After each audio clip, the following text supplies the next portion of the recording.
The human eye's dynamic range is incredible, being able to detect a single photon of light, or 10 billion. The human ear contains as many circuits as the telephone system of a large city. A king of Israel named Solomon wrote that the hearing ear and the seeing eye were both made by God. However, are we to believe him? Can we trust the Bible, especially since it's supposedly full of contradictions? It's my case that the Christian faith is not blind, so please listen with your ears, eyes, and heart open, as this episode of Skeptic of Doubt covers how best to serve our fellow people and Christ Jesus as an apologist.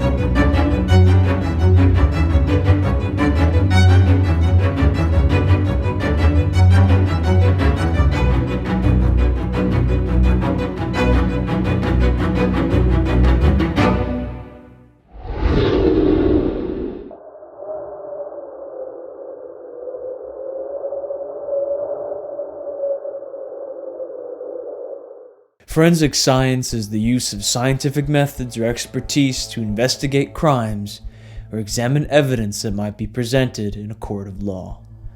Although I doubt you need a degree in forensic science to crack this case. Did you know that sometimes all it takes to save someone's life is a simple act of compassion?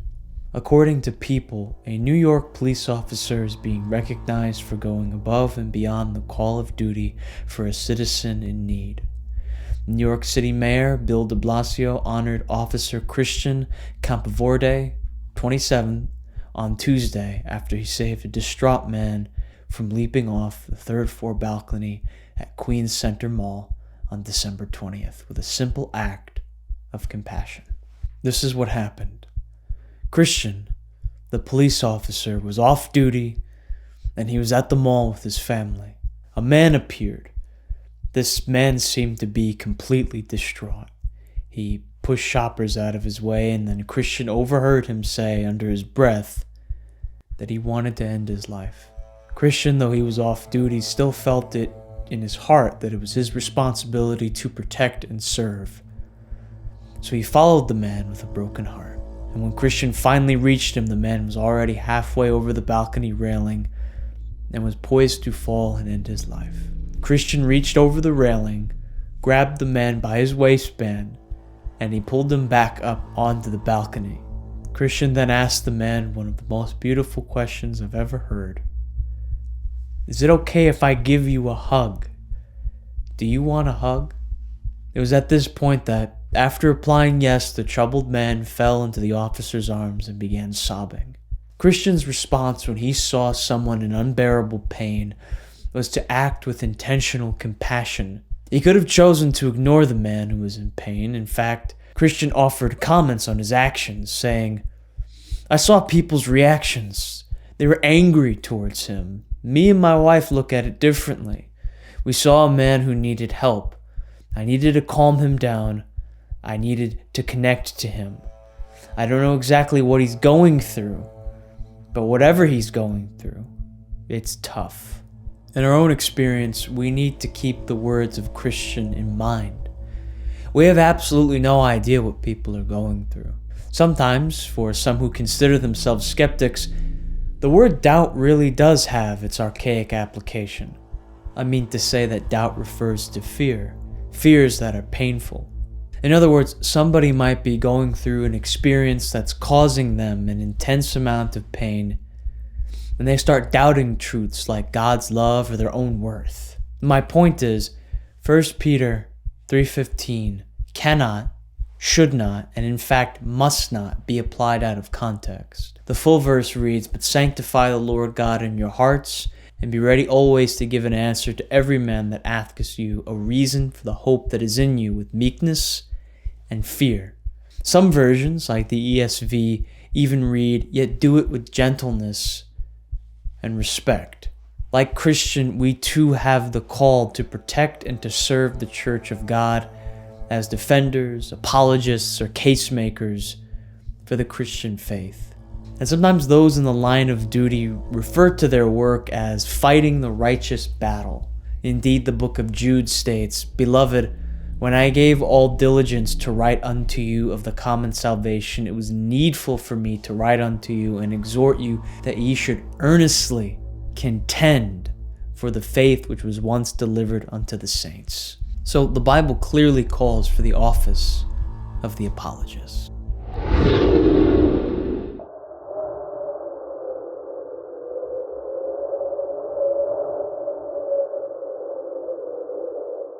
According to Zippia.com, there are over 863,953 office workers currently employed in the United States. An office, according to the Oxford Language Dictionaries, is a room, set of rooms, or building used as a place for commercial, professional, or bureaucratic work. A secondary definition of the word is a position or authority or service, typically one of a public nature. Interestingly enough, one's office could be in an office. Before we close out this series together, I want to make the case that there is an office that needs to be restored to its full glory. There needs to be another office room in the Christian building, so to speak. Namely, it's my case that the office of the apologist needs to be present in every single church. Churches have several officers, namely the pastor, the elders, the deacons, the ushers, but the office of the apologist needs to be present in every church. As mentioned in the first case file, the Bible commands us in 1 Peter chapter 3 verse 15 to be able to give a reasonable defense for our faith. The Greek word in 1 Peter 3:15 that is meant by the phrase "to give an answer" is apologian, which means a defense or a verbal defense, particularly in a court of law. So while 1 Peter 3:15 is all-inclusive, in other words, it applies to every Christian, and I believe that it would be beneficial if the church would train and appoint an apologist or team of apologists. Professor and Dateline-featured cold case homicide detective James Warner Wallace has a perfect analogy for this concept. Professor Wallace said, "Law enforcement officers, like military personnel, view the world through a unique lens. We tend to see people in one of two distinct categories, as sheep or wolves. The world is filled with potential victims, sheep, and perilous victimizers, wolves. Police officers stand in the gap. We're the thin blue line separating the sheep from the wolves. We are sheepdogs. If the yard was filled with sheepdogs, there wouldn't be a wolf problem. Christian casemakers are also sheepdogs. It's our duty to protect the sheep from the wolves who seek to draw the sheep away from the shepherd. Christian apologists are much less popular than other speakers in the church, but if the church was filled with sheepdogs, there'd be little or no threat from wolves at all. Now more than ever, it's time for us to accept our duty as casemakers and start training. It's time to investigate the case for Christianity and communicate it convincingly to others. It's time for all of us to become sheepdogs. Indeed, the Bible condemns watchmen who do not stand guard for the people, unlike the guard dog that barks to let the shepherd know that the wolves are there, calling them dumb dogs that cannot bark. Indeed, Jesus often refers to his people as sheep. For instance, the Gospel of Matthew records Jesus feeling sympathy towards his people. But when he saw the multitudes, he was moved with compassion on them, because they fainted and were scattered abroad as sheep having no shepherd. Later in the same Gospel, Jesus said of himself that he was sent unto the lost sheep of the house of Israel. So like the disciples of old who were sent out in the midst of wolves, we too, by God's grace, can serve as God's apologists, or by way of analogy, as sheepdogs.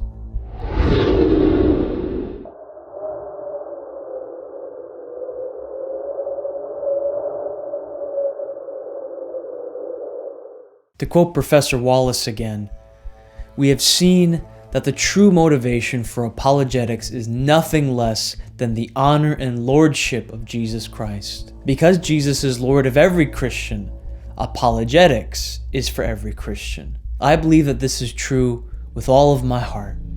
However, I think it would be useful for each church to have an apologist. Concerning various offices, the Apostle Paul wrote, "For as we have many members in one body, and all members have not the same office, so we, being many, are one body in Christ, and every one members one of another." Indeed, the human body has various components, each with a different function. I have a friend of mine named Ben Kissling who likes to think of himself as a macrophage in the body of Christ. I mention this because that's another interesting analogy for apologists. Like a macrophage, which are specialized cells involved in the detection, phagocytosis, and destruction of bacteria and other harmful organisms, we too can serve as apologists who can be of service to the body of Christ. To return to our previous analogy, well, the pastor may be the shepherd of the flock, with Jesus, of course, being the good shepherd. The apologist serves as the sheepdog, who can help the pastor and the other leaders. There's plenty of material that you can look into that will help you grow as an apologist. Skeptic of Doubt, the series, is something that you can watch on your own, but it's also short enough to recommend it for church school classes, or as additional material for the sermon. Volunteer your services to the church. Perhaps a church email could be set up for you, and then people can contact you with their questions. Although keep this Bible verse in mind. "And if any man think that he knoweth anything, he knoweth nothing yet as he ought to know. But if any man love God, the same is known of him." There's not a single one of us that knows everything.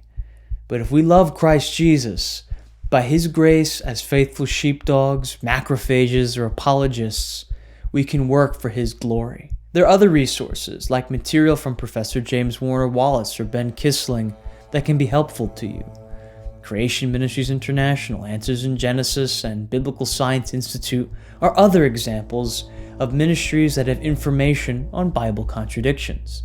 In fact, the founder of the Biblical Science Institute, Dr. Jason Lisle, has a book called Keeping Faith in an Age of Reason that goes through 420 alleged Bible contradictions. All of these materials can help you as you want to work to serve others.